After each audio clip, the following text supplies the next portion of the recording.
Yesterday, in a speech to business leaders and later in an interview on this program, one of the government's rising stars, Ben Morton, had a stern message for big business, a stern and much needed message. Stop pandering to politically correct activists and start doing the right thing by your customers and your shareholders.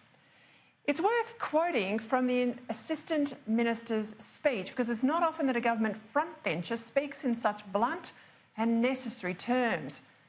Too often, Morton said, and I quote, "Big businesses have been in the front line on social issues like gay marriage and Indigenous recognition, but missing in action when arguing for policies that would grow jobs and the economy." He went on, "I say to business, resist self-appointed moral guardians who presume that they have the authority to issue social licences. Concentrate on your core business of providing customers with the best possible services. What's the point," he said, "of producing glossy social responsibility reports if a Royal Commission trashes your brand for exploiting your own customers?"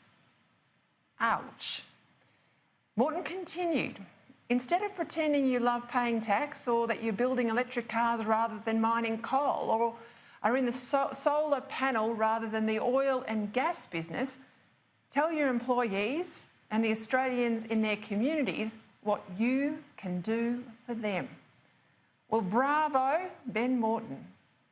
For me, the big business that wins the gold medal for near fraudulent misrepresentation in recent times, and sadly, there's been a bit of competition for this medal, well, that's AGL.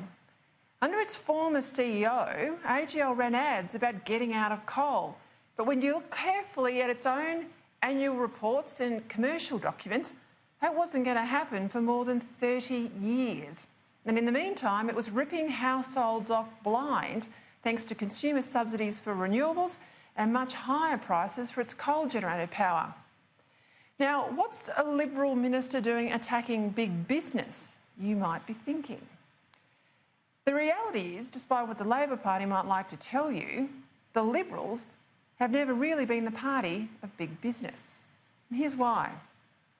Back in 1942, in his famous Forgotten People broadcast, Sir Robert Menzies, who founded the Liberal Party, he celebrated small and family businesses and specifically ruled out trying to represent, and I quote, "the rich and the powerful, those," he said, "who control great funds and enterprises."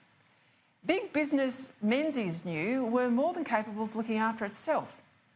It was the honest tradie and the small business person having a go in a tough market that Menzies thought the Liberal Party should stand up for. It's true to say that big business is a fair chunk of the economy and provides plenty of jobs. But big business, with its balance sheet worth millions, its lawyers, corporate affairs spinners and well-connected boards, it's more than capable of looking after itself. Why would the Liberal Party waste a second these days defending the big corporates on issues like industrial relations attacks by the unions when these businesses won't even speak up for industrial relations reform when it's in its own best interest? When companies that deal in, say, mining logistics, when they won't work with a company like Adani because they're running scared from activists, why should the government stand up for them?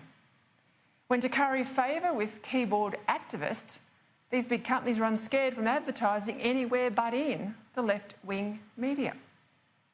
Look at them in the recent election campaign, scrambling on election night, so sure they were that Bill Shorten would win, that many of them had already hired Labor staffers as their new lobbyists. You know how far the left's long march through the institutions has succeeded when captains of industry would rather talk about gender inclusivity and climate change than about how they're delivering lower prices and better products to their customers?